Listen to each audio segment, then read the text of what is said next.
Hi friends, நம்ம சின்ன வயசில் காசு கொடுத்து கடையில் வாங்கி சாப்பிட்ட ஸ்நாக்ஸை விட காட்டுலேயும் தோட்டத்துலேயும் விளைஞ்ச பழங்களை பறித்து சாப்பிட்டது தான் அதிகம். அன்றைக்கி நம்ம சாப்பிட்ட பழங்கள் அவிஞ்சிப்பழம், ஈச்சம்பழம், ஏதோ உண்மையான பேரிச்சம்பழம், நாவல் பழம்,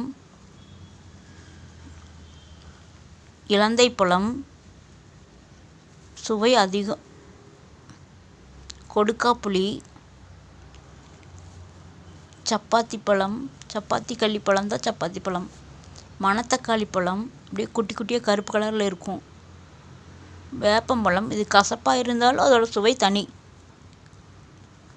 வெள்ளரி பழம், வெயில் காலத்தில் வெள்ளரி பழம் கிடைச்சா சூப்பர், அரை நெல்லிக்காய், இதை சாப்பிட்டுட்டு அப்பா, விளாம்பழம், இதை உடச்சி இதில் வெல்லம் போட்டு சாப்பிடுவோம், பனம்பழம், இதை சுட்டு சாப்பிட்டா அவ்வளோ ருசி,